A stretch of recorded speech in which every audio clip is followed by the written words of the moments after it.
Mari kita membaca Injil Yohanes pasal 17. Kita mulai dari ayat yang ke-13 dan selanjutnya. Injil Yohanes pasal 17 mulai dari ayat 13 dan selanjutnya. Demikian firman Tuhan. Tetapi sekarang aku datang kepadamu dan aku mengatakan semuanya ini sementara aku masih ada di dalam dunia. Supaya penuhlah sukacitaku di dalam diri mereka. Aku telah memberikan firman-Mu kepada mereka. Dan dunia membenci mereka karena mereka bukan dari dunia. Sama seperti aku bukan dari dunia. Aku tidak meminta supaya engkau mengambil mereka dari dunia. Tetapi supaya engkau melindungi mereka daripada yang jahat. Mereka bukan dari dunia, sama seperti aku bukan dari dunia. Kuduskanlah mereka dalam kebenaran. Firman-Mu adalah kebenaran. Sama seperti engkau telah mengutus aku ke dalam dunia, demikian pula aku telah mengutus mereka ke dalam dunia. Dan aku mengkuduskan diriku bagi mereka, supaya mereka pun dikuduskan dalam kebenaran. Pembacaan kitab suci sampai di sini. Saya tidak jamin bisa selesai berkhotbah sampai ayat yang baru kita baca. Tetapi kiranya Tuhan memberkati setiap bagian dari khotbah yang diambil daripada pasal 17 ini. Saudara-saudara, di dalam kebaktian sebelumnya kita sudah membicarakan tentang selama aku bersama mereka, aku memelihara mereka dalam nama-Mu. Yaitu nama-Mu yang telah Engkau berikan kepadaku. Aku telah menjaga mereka dan tidak ada seorang pun dari mereka yang akan binasa selain daripada dia yang telah ditentukan untuk binasa. Supaya genaplah yang tertulis di dalam kitab suci. Saudara-saudara, apa yang dikatakan, direncanakan di dalam kekekalan, dinubuatkan di dalam perjanjian baru. Apa yang direncanakan dan dinubuatkan di dalam perjanjian baru, digenapkan di dalam perjanjian baru. Di dalam perjanjian lama ada nubuat, ada rencana yang tertulis. Di perjanjian baru ada sejarah, ada fakta yang menggenapinya. Selain anak binasa yang dikatakan adalah Yudas, maka semua yang akan dipelihara oleh Tuhan, tidak ada satu orang pun yang akan binasa. Ditetapkan untuk binasa. Apakah berarti Allah merencanakan Yudas lalu memperalat dia untuk menjual Yesus? Tidak. Saudara perhatikan, Yudas lain sama Petrus. Yudas menjual Yesus karena intention. Yudas menjual Yesus karena libat kehendak.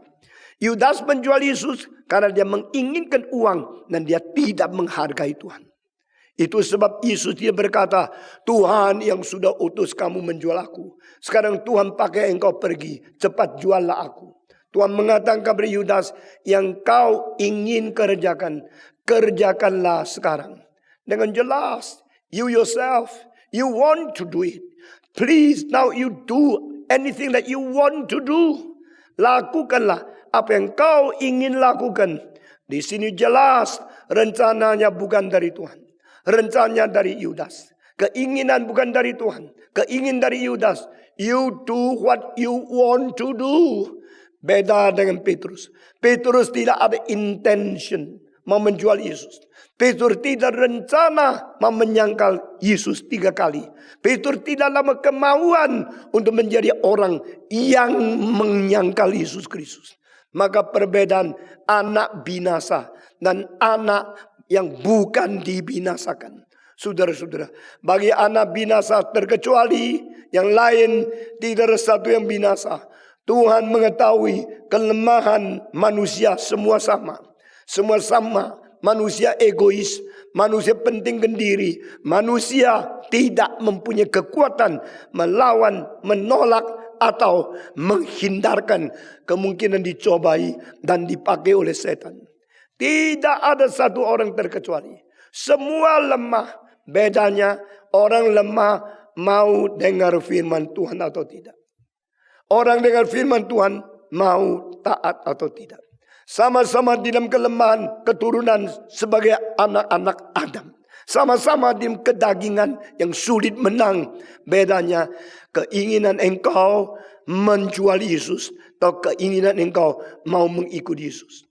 Bedanya Yudas dan Petrus. Petrus mempunyai keinginan mencintai Yesus. Tapi keinginan tidak menjadi fakta rohani. Keinginan hanya berhenti di dalam ide dan satu imajinasi, tujuan diri yang tinggi. Saudara-saudara, jangan mempersamakan dirimu dengan ide-ide yang engkau ingin capai. What you want to achieve in your idea, in your goal is not identical with your true spirituality. Kelemahan kita adalah kalau kita pernah baca buku teologi, kita anggap kita hebat. Kalau kita pernah dengar khotbah yang tinggi-tinggi, kita kira kita sudah tinggi. Kita mempunyai ide yang sangat sempurna, kira kita sudah sempurna. Padahal itu hanya idemu. Hanya imajinasi keinginan yang dicapai oleh kamu. Hanya sesuatu target yang belum pernah menjadi mutumu. Target, imajinasi, ide-ide, cita-cita yang tinggi tidak ada sanggup paut dengan realita rohanimu. Tapi justru 3 macam dosa yang muncul. Pertama, meninggikan diri, kira diri kita sama dengan target kita. You identify yourself with your imaginative target. Kita menjadi sombong, kita menganggap diri boleh, kita hebat. Kedua, kita dosa merebut kemuliaan Tuhan. That is me. I'm so high, I'm so ideal, I'm so perfect. So I need not God, I am so good. Kita mempersamakan diri dengan orang-orang rohani yang kena kita baca. Kita mensamakan diri dengan bobot orang-orang rasul, nabi yang kita mengetahui riwayat mereka. Dan kita kira apa yang mereka capai, apa yang mereka miliki adalah yang ada padaku. Bukan karena anugerah Tuhan. Kita merebut kemuliaan Tuhan. Ketiga, dengan target yang kita mempunyai, kita menjadi ukuran standar untuk mengkritik orang-orang suci yang lain. Ini tidak benar. Menurut saya, mestinya majelis begini. Mestinya pendeta begini. Apa ini? Engkau mengkritik orang berdasarkan apa? Berdasarkan targetmu. Bukan berdasarkan ukuran bagaimana mengasihi sesama manusia. Engkau tidak mengerti kelemahan. Engkau tidak mau tahu kesulitan orang lain. Engkau cuma tahu kritik karena engkau mempunyai standar yang tinggi. Kerohanian manusia selalu gagal di dalam ketidakwajaran seperti itu. Maka Yesus mengetahui Yudas akan binasa, Petrus bukan. Yudas akan dibiarkan. What you want to do it now. Tetapi Petrus, Yesus mengatakan Simon. Yesus tidak memanggil dia Petrus. Karena dia meskipun namanya baru, sudah Petrus. Fakta rohaninya tidak capai target, masih Simon. You should be called Peter, but I still call you Simon. Because your ideal one is Peter, your real one is Simon. Simon. Setan akan mengayak kamu seperti mengayak gandum supaya kamu jatuh. Tapi aku sudah berdoa bagimu. Jangan sampai kehilangan iman padamu. Dan setelah engkau balik, kuatkanlah saudara-saudaramu. Tuhan yang maha kasih, yang maha tahu, yang maha kuasa, yang mengetahui kelemahan manusia. Kita ingin mencintai Tuhan? Ingin.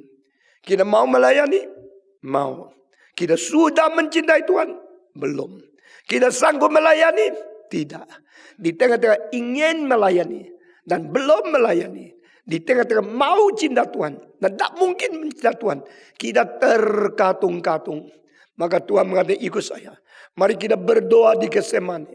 Waktu mereka berdoa, Yesus di dalam pergumulan yang sengit, keringat keluar seperti air yang berbutir besar-besar. Oh, Yesus menangis, berdoa, tercantum di dalam keempat Injil. Tapi muncul ayat di dalam pasal ke-5 buku Ibrani. Dia dengan tangisan suara keras berdoa minta Bapa yang bisa melepaskan dia daripada kematian. Yesus berdoa minta kepada Bapa yang bisa melepaskan dia daripada kematian. Tapi Yesus bukan berdoa minta dilepaskan dari kematian. Kalau Yesus minta dilepas dari kematian, berarti dia tidak bersedia mati. Justru dia datang ke dunia sengaja untuk bisa mati. Maka inkarnasi, berdaging dan darah. Karena orang yang tidak mempunyai tubuh tidak mungkin mati. Itu sebab pasal 2 dan pasal 5 tidak boleh dikontradiksikan. Pasal 2 mengatakan dia sengaja menjadi manusia yang berdaging dan darah untuk boleh mati supaya mengalahkan penguasa maut yaitu iblis. Pasal 5 mengatakan dia di dalam kedagingan pada tangis dengan suara yang keras minta kepada Allah yang bisa menyelamatkan dia, lepas dia dari kematian. Dan dia minta apa? Minta kalau boleh tidak usahlah cawan ini diminum oleh dia. Tetapi kalau itu kehendak Allah, dia tetap mau minum cawan itu. Cawan itu apa artinya? Kematian. Kalau engkau mengerti begini, teologimu terlalu dangkal. Cawan itu bukan kematian, karena dia mau datang mati, maka berdaging dan darah. Cawan itu adalah perpisahan dengan Allah Bapa. I and you, we are one. We unite one another in triune Trinity. Di dalam Allah 3 pribadi, keesaan itu tidak pernah ada perpisahan. Tapi di dalam saat ini, engkau harus memisahkan aku. Ini yang saya tidak mau. Itulah cawan perpisahan. Kalau boleh, biar cawan ini pergi daripadaku. Inilah inti dosa kepada Allah yang sanggup melepaskan dia dari kematian. Dia tidak minta jangan mati. Dia minta tidak ada perpisahan. Tetapi jangan ikut kehendakku. Ikutlah kehendakmu. Di dalam ayat kalimat ini membuktikan individual personality. Kristus mempunyai pribadi sendiri. Seperti Allah mempunyai pribadi sendiri. Jadi bukan kehendakku, tapi kehendakmu. Karena mu bukan ku bukan mu. Masing-masing ada pribadi yang independen. Ini memberitakan oknum. Oknum pertama bukan oknum kedua. Oknum kedua bukan oknum ketiga. Dari oknum 2 dan oknum pertama yang berbeda independen dibuktikan dari ayat itu. Dari oknum kedua dan oknum ketiga independen dibuktikan dari ayat. Aku kalau sudah ke Bapa akan kirim roh, yaitu yang lain. Another comforter. Sesuatu pribadi yang lain. Ya Roh Kudus turun, masuk, diam di dalam hatimu. Menyertai engkau sampai selama-lamanya. Saudara-saudara, biar kita membentuk teologi kita dengan teliti, ketat. Dengan sempurna dan hati-hati. Menurut setiap ayat Alkitab. Yang tidak ada satu huruf salah. Karena diwahyukan oleh Tuhan. Allah Bapa, Allah Anak, Allah Roh Kudus. Dan Yesus Kristus membedakan Yudas, Petrus. Yudas berintention, Petrus tidak. Yudas anak binasa, Petrus anak pilihan. Yudas berkemauan untuk menjual. Petrus tidak mempunyai kemauan untuk menyangkal. Engkau akan menyangkal aku. Tidak sampai bersama dengan engkau di dalam penjara pun aku tidak menyangkal engkau. Kalimat ini tidak perlu dijawab. Karena perjawaban itu akan menimbulkan perdebatan yang tidak layak. Karena Yesus tidak mungkin salah. Yang mungkin salah adalah Petrus. Pada saat Petrus melawan Yesus. Yesus kalau melawan dia lagi. Menjadi cekcok antara guru dan murid. Yang tidak sepadan. Yang tidak cocok. Yesus berhenti. Tidak menjawab. Tidak menyatakan apa yang dia statement nyatakan itu. Yesus cuma mengatakan. Sesungguh-sungguhnya aku berkata kepadamu. Sebelum ayam berkokok. Engkau akan menyangkal aku 3 kali. Tidak ada penyambungan daripada conversation. Dialog itu berhenti. Dan Yesus tidak perbolehkan lagi diteruskan pembicaraan itu. Lalu biarlah terjadi.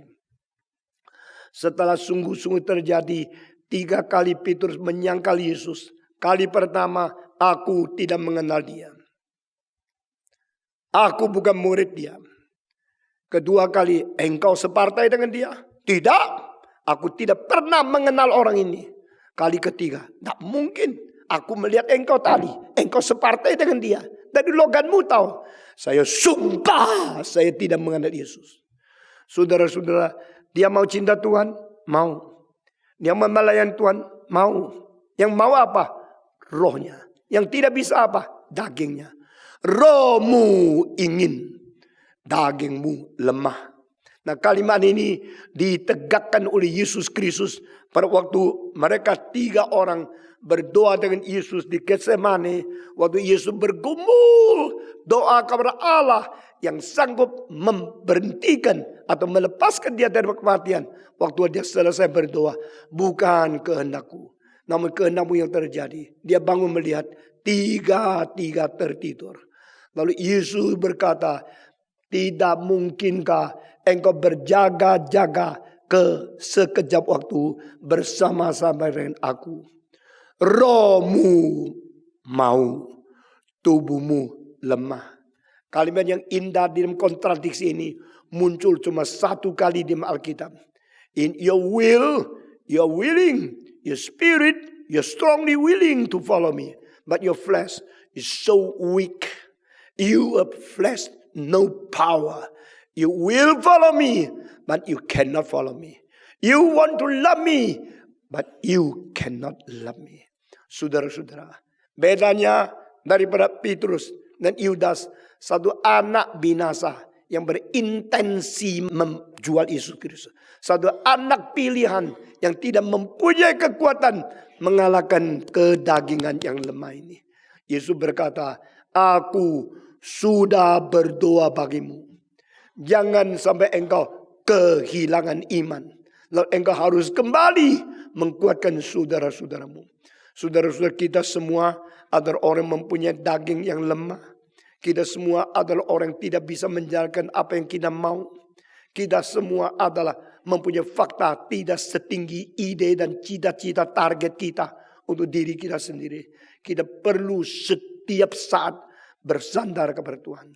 Dan Yesus mengatakan terus ini dengan kalimat, Tuhan, saya mau sukacitaku berada di dalam hati mereka, supaya mereka sukacitanya penuh. Oh, ini satu doa yang begitu indah. Tuhan tidak mau kita menjadi ikut Kristus yang penuh dengan sukacita. Tuhan tidak mau kita menjadi pengikut Yesus yang selalu berada di dalam miserable status. Tuhan mau kita melayani dia sampai menikmati sukacita. Saudara-saudara, pelayanan itu bisa capek. Pelayanan itu bisa kecewa. Pelayanan itu bisa beban berat. Pelayanan bisa rasa tersendiri. Pelayanan bisa jenuh, kering, capek, bosan. Tapi saudara-saudara, pelayanan yang kesulitan bagaimanapun harus diisi dengan sukacita, kerelaan yang sebagai minyak yang diurapi kepada kita. Saya kira saya tidak habis-habis seumur hidup capek. Tapi saya bersyukur saya juga tidak habis-habis seumur hidup penuh dengan sukacita. Serangan dari iblis makin lama makin banyak. Dan akhir-akhir ini terlalu berat. Tapi saya berkata, saya bersyukur bertuhan. Sukacita itu tetap dipelihara. Tidak pernah berhenti-henti. Itu waktu melayani bukan menyatakan kelesuan. Waktu melayani bukan menyatakan kebosanan atau ketidakrelaan atau kedendaman. Tidak ada. Penuh sukacita. I still serve my Lord with my willingness, with my happiness, with joy in my spirit. Because I follow the one who is anointing me with the ointment of joy. Saudara-saudara, ini janji Alkitab mengurapi orang yang melayani dengan minyak sukacita. Yesus berkata, aku doa bagi mereka supaya sukacitaku berada di hati mereka terus menerus sepanjang mereka di dunia. Aku tidak lama lagi akan pergi kepadamu dan meninggalkan dunia. Tetapi mereka akan tetap berada di dunia. Wah, di sini satu kesulitan yang besar. Waktu Yesus berada dengan murid disertai oleh Tuhan. Waktu Yesus kembali ke surga, murid tidak ada lagi Tuhan. Beda sekali loh. Kalau waktu kita melayani, ada Tuhan di tengah-tengah kita. Sama, waktu kita melayani, Tuhan tidak ada lagi. Mau sandar siapa? Banyak orang sejak 25 tahun yang lalu sudah beritahu kepada engkau, jangan dirikan gereja besar. Kalau engkau sudah dirikan lalu engkau mati, yang ditinggalkan itu kasihan. Wah, saya pikir benar juga. Tapi yang menyertai mereka kok jadi saya? Tidak benar kan? Mestinya gereja disertai oleh Tuhan, bukan disertai oleh pendiri gedung gereja atau pembangun daripada denominasi. Saya hanya memulai pekerjaan Tuhan yang bagian manusia saja. Yang sungguh-sungguh mulai pekerjaan Tuhan dari rencana kekekalan Allah sendiri. Maka saya beranikan. Lalu pada waktu kita kira-kira 16 tahun yang lalu mau membangun gereja yang tidak jadi. Orang mengatakan jangan bangun gereja. Kalau sudah bangun gereja besar, lalu engkau pergi. Gereja besar itu tidak ada orang bisa khotbah kuat untuk menarik orang, akan hancur. Saya berkata iya juga ya. Kalau saya sudah kumpulkan ribuan orang, lalu saya mati. Ribuan orang itu tidak lagi pendeta, pencar lagi. Bagaimana ini? Saya mulai bergumul. Tapi saya mengatakan Tuhan, saya harus menurutkan. Siapa tahu di dalam berapa tahun engkau mengangkat orang mendadak yang muda sekali. Tapi berkuasa, saya pergi, dia meneruskan. Mengapa saya tidak boleh melayani dengan besar dan berhenti karena takut tidak penerus. Penerus ada di tanganmu. Yang melangsungkan sejarah bukan manusia, tapi Tuhan Allah. Akhirnya saudara-saudara, kita tidak jadi di Cempaka Putih, kita jadi di Kemayoran. Dan semua sudah jadi. Sesudah jadi, serangan mulai datang. Hancur-hancuran mulai memukul pemimpin, memukul gembala. Tapi saya bersyukur kepada Tuhan, tetap memandang kepada Tuhan. Khususnya 2 tahun terakhir melayani 100 kota untuk kira-kira 500.000 pemuda-pemudi dan orang dewasa yang mengakibatkan mungkin lebih 250.000 sampai 300.000 orang bertobat. Ini menjadi kebencian paling besar dari iblis menyerang hambanya dan gerakan reform. Tapi saudara-saudara, kita bersyukur kepada Tuhan. Jikalau setan menyerang saya, pasti saya tidak berdaya. Tetapi kalau setan menyerang Tuhan, Tuhan pasti berdaya melawan dia. Amin. Mari kita melihat situasi dengan jelas. Manusia itu nothing. Stephen Tong hanya terbentuk dari STEPHENTONG. Stephen hanya terbentuk dari karbon, hidrogen, oksigen, nitrogen, sulfur, fosforus. Stephen hanya terdiri dari keadaan tubuh kimia yang dijual semuanya sampai $15. Stephen hanya seorang anak yang dari kecil tidak ada ayah. Waktu mati dikuburkan. Orang yang pernah mempunyai tempat di sejarah berapa puluh tahun saja. I am nothing. I am unworthy. I am a wreckage. I am a wicked man. I am a sinner. Tetapi yang diberitakan adalah Christ. Jesus Christ. The only Son of God. The only Savior of man. The only mediator between God and man. The only Redeemer of the history. Kita bersyukur kepada Tuhan. Itu sebab bersandar kepada dia. Sekarang saya selalu melihat anak muda yang umur 30, 35 di mana? Umur 25, ya 30 di mana? Yang umur 15, 20 di mana? Karena saya sudah mempelajari kegagalan kekristenan. Termasuk abad ke-20. Siapa meneruskan Billy Graham? Siapa meneruskan Robert Schuller? Siapa meneruskan Francis Schaeffer? Siapa meneruskan Martin Lloyd Jones? Gagal, gagal, gagal, gagal. Akhirnya saya melihat satu kemungkinan kalau Billy Graham sudah meninggal dunia, mungkin bukan anaknya. Ternyata sekarang anaknya baik, anak Franklin baik, tapi kuasa dan menjalankan apa yang dikerjakan papanya tidak gampang. Lalu saya tanya satu pertanyaan, bagaimana dengan pelayanan saya? Akan mengulangi Robert Schuller yang akhirnya usir anaknya sendiri dari gereja? Akan mengulangi Francis Schaeffer dan anaknya berontak kepada papanya? akan mengulangi Billy Graham selain anaknya satu perempuan khotbah baik, anak laki-laki membuat Samaritan Purse, menolong banyak orang miskin, tetapi KKR yang dipimpin oleh papanya tidak bisa diteruskan. Saya mau menjadi siapa? Martin Lloyd-Jones, the final giant of the Puritan in the total history of Britain. Saudara-saudara, waktu dia masih hidup, berkhotbah kepada 6.000 orang setiap hari Minggu. Setelah dia mati, dia serahkan kepada seorang yang menerus, namanya Pendeta Kendall. Dan Kendall seorang yang menyetujui karismatik. Lalu dia mulai masukkan semua ajaran karismatik dan suasana musik karismatik. Dan sesudah itu di dalam berapa puluh tahun, gereja yang 6.000 orang, sisa 100 orang. Lalu Kendall tidak memperdayakan, tidak memperkembangkan yang sudah ada, menyusutkan. Saudara-saudara, kalau begini, ini berarti Martin Lloyd-Jones gagal? Tidak. Martin Lloyd-Jones is Martin Lloyd-Jones. His work is his work.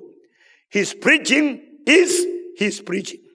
His successful achievement of career is remembered by God. His book will be shining forever for the glory of God in Jesus Christ. Tapi saudara, penerusnya tidak bisa. Kalau saya tanya, Calvin sudah mempengaruhi seluruh dunia. Tapi mengapa gereja yang Calvin pernah berdiri berkhotbah, sekarang sudah tidak ada kebaktian? Hari Minggu pindah di satu tempat sedikit orang. Karena apa? Soalnya ada penerus di mana? Penerus di mana? Saya takut. Itu sebab saya tidak terhindar. Mungkin mencari penerus yang salah. Mungkin saya mencari penerus mata kurang jelas. Mungkin dapat yang salah. Tapi saya tidak boleh tidak mencari penerus. Kita bukan orang malas. Saya sedang menggarap siapa untuk meneruskan. Mungkin gak salah? Mungkin. Karena takut salah, tidak kerjakan. Tidak boleh. Engkau harus berdoa, mendukung, bukan mengkritik. Amin. Saudara-saudara, terus berjalan sejarah manusia. Niat yang baik untuk Tuhan bekerja terus harus ada. Doa yang menunjang, mendukung harus mengganti mulut yang hanya kritik dan melawan. Tuhan pimpin kita. Yesus berkata, tidak lama kemudian saya akan kembali kepadamu. Dan mereka akan di dunia. Saya takut. Waktu Yesus meninggalkan dunia. Biarkan murid-murid masih ada di dunia. Berarti kecelakaan pasti tiba. Kecelakaan yang tiba kepada gereja abad pertama ada 4 jurusan. Pertama adalah rasa tersendiri, ketakutan, kurang iman yang ada di dalam intern. Ini menghantui kekristenan. Kedua, politik, penganiayaan dari kerajaan Romawi. Ini menjadi ancaman kedua. Ketiga, orang Yahudi yang membasmikan orang Kristen, yang menghina, membenci pengikut Yesus orang Nazaret. Ini ketiga. Keempat, ajaran filsafat, bidat-bidat yang merusak iman, menggoncangkan doktrin. Ini 4. Dari 4 jurusan ini gereja diancam, digoncangkan. Tapi Yesus berkata di sini, saya akan pergi kepadamu, ya Bapa. Mereka akan ditinggalkan di dunia, ya Bapa. Sebagaimana engkau mengirim aku mengirim mereka. Mereka ada di dunia, tapi saya tidak ada di dunia. Tetapi diam kalimat ini yang penting adalah siapa yang kirim. Bukan siapa yang berada di mana. Kamu di dunia, dia di surga. Engkau ditinggal, tersendiri. Dia tidak menyertai. Bukan itu. Yang penting adalah sebagaimana engkau mengirim aku juga mengirim engkau. Jadi di sini nothing to do with your loneliness. Something to do with who sent you. Dengar kalimat ini. Who sent you? The one who sent you will be the one who be responsible to his sending. Yang mengirim engkau adalah orang yang harus bertanggung jawab atas kiriman ini. Sebagaimana engkau mengutus aku juga mengutus mereka. Utusan Allah, utusan apa? Kalau saya kasih satu pekerjaan rumah, what is the nature of God's sending? What is the measure? What is the message? What is the content? What is the principle of God's mission? Saudara, mission itu sebelum didirikan sudah diberikan promission. Mission will act according to the planning. And promission is something to promise you what will happen in the mission field. Istilah promise di dalam bahasa Latin pre-mission. Before the mission is done, before the reality will be actualized, there is a promise. I will be with you because I send you. In your trouble, I will involve and will be with you. I will send messenger to protect you. I will enable you to overcome your difficulties. That is called pre-mission, promise. Kita bersyukur kepada Tuhan. Tidak ada utusan yang tidak diberikan lebih dahulu. Itu janji dan penyertaan. Tidak ada janji yang tidak disusul dengan pengutusan. Pengutusan, perjanjian bersatu. The calling, the grace, and the promise is prior to the mission and the sending. Kita bersyukur kepada Tuhan. Allah yang mengutus, Allah yang menguatkan utusan. Allah yang mengutus adalah orang janji menyertai yang diutus. Dengan demikian kalimat ini penting. How you send me, Father, I also send them. Di sini bukan bicara tentang sendiri. Kalau sudah diutus, yang utus pergi. Saya bagaimana? Itu tidak usah dikhotbahkan. Yang dikhotbahkan, yang utus bagaimana menyertai Kristus yang diutus. Demikian Kristus menyertai orang Kristen yang diutus. How you send me, likewise I send them. You with me, also I will be with them. Nah, ini yang harus kita bicarakan. Kita bersyukur kepada Tuhan. Lalu Yesus menanya dan berdoa untuk orang-orang Kristen dengan satu konten. I do not ask you to deliver them from this world, but I ask you to deliver them from the evil one. Saudara-saudara, saya tidak minta lepaskan mereka dari dunia, tapi Tuhan Allah Bapa, saya mau engkau lepaskan daripada yang jahat di dunia itu. Nah, ini dua hal. Kalau ada kesulitan, cara terbaik melarikan diri dari kesulitan. Escape from your difficulty. Escape from your trouble. And no more trouble. You free. But that is not the way. Cara bukan singkirkan diri. Ada kesulitan, pergi. Ada kesulitan, lari. Ada kesulitan, mati.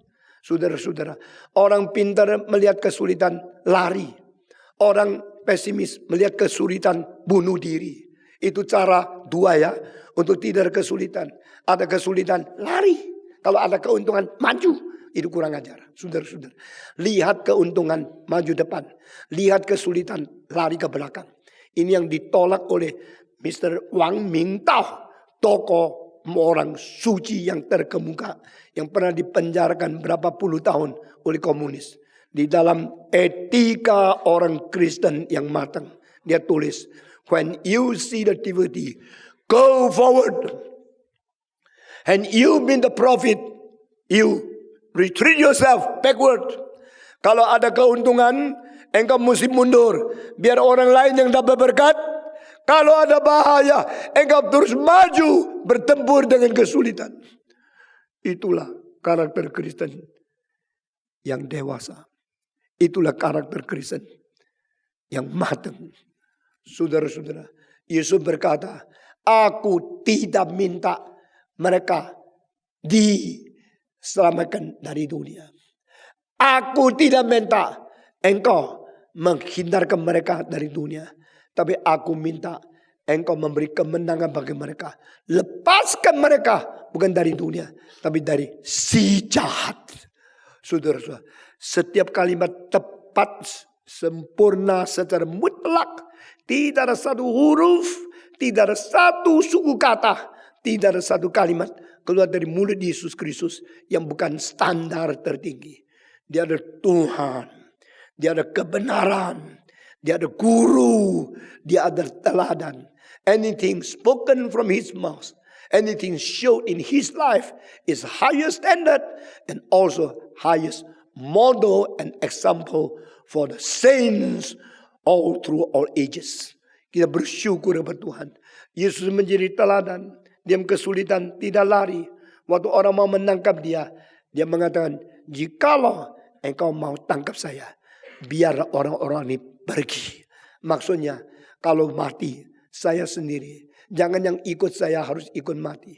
Biar aku yang betapa kecelakaan, bukan bawahanku. Saudara-saudara, peperangan zaman dulu, jenderal di depan, prajurit hore-hore di belakang.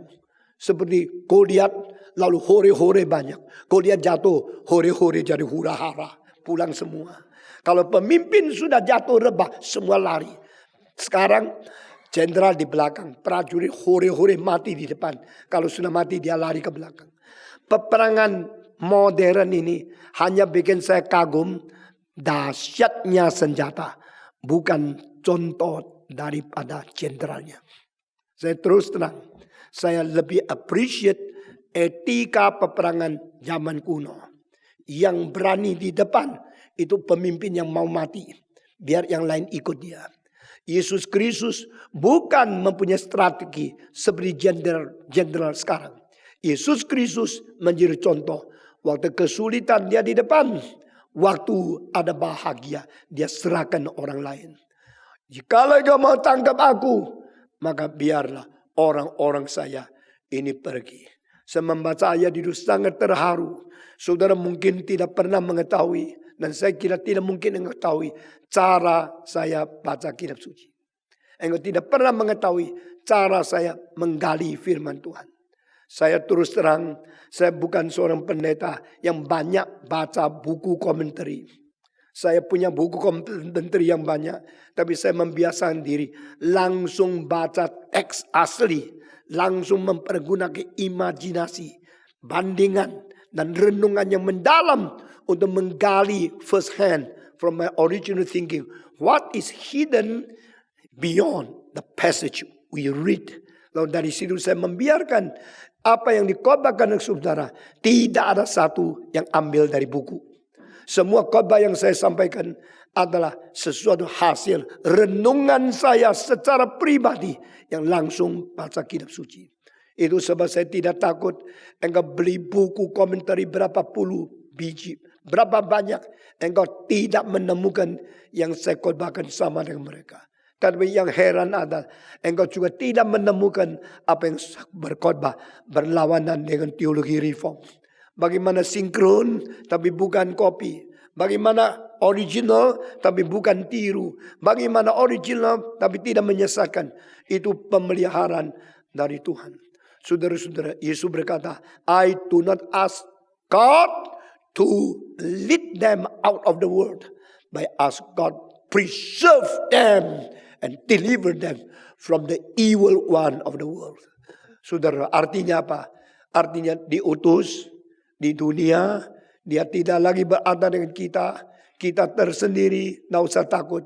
Kita digoda setan, tak mungkin kalah. Karena Tuhan memelihara kita dari si jahat itu. Ini arti dari ayat ini. Aku tidak minta engkau lepaskan mereka dari dunia. Aku minta engkau memberi kemenangan kepada mereka dan pimpin mereka, lepaskan mereka dari yang jahat yang di dunia itu. Kita bersyukur kepada Tuhan, sekitar kita ada musuh. Kita bersyukur kepada Tuhan, setan terus mengganggu kita.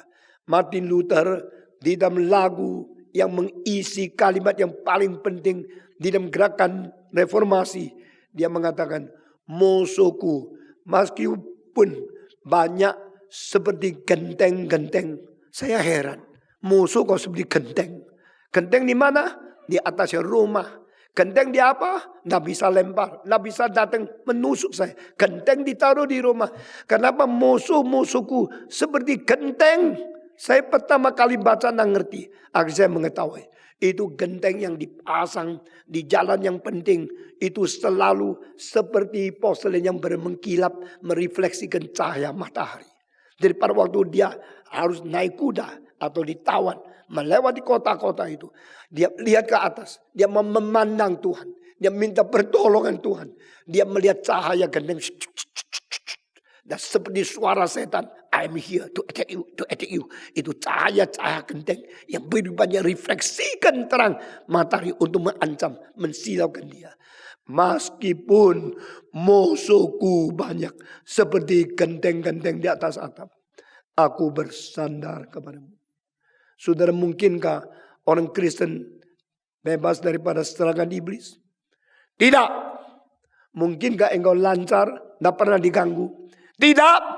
Mungkinkah engkau setiap kali mempunyai satu exam from all the attacks and the temptation of Satan? No possibility. Ancaman ada, bahaya keliling, musuh terus mengincar, menyerang engkau, pakai kelemahanmu engkau menjatuhkan engkau.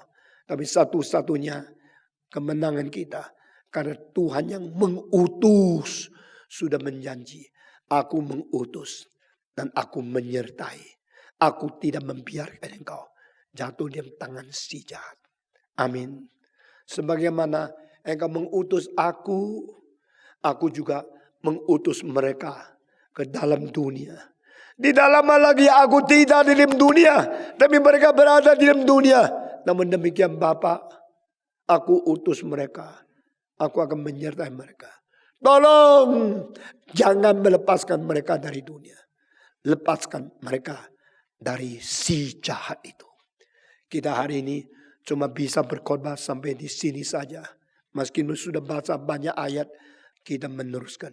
Mari kita berdoa. Bapa di surga, kami berterima kasih untuk rencana penebusan dan untuk kiriman utusan Tuhan. Sehingga kami boleh menjadi wakil surga di dunia. Menjadi hamba utusan Kristus di dalam masyarakat. Kami berdoa kiranya Tuhan beri pengertian kepada kami melalui setiap ayat yang tercantum di dalam doa Yesus kepada Allah Bapa. Apa yang sudah menjadi suara yang kami dengar berhenti sementara. Tapi suara Roh Kudus tidak berhenti. Terus berkata-kata di dalam hati kami. Sampai kehendak Tuhan jadi. Dengar doa kami Tuhan. Dalam nama Yesus Kristus, penebus dan juru selamat kami yang hidup, kami berdoa. Amin.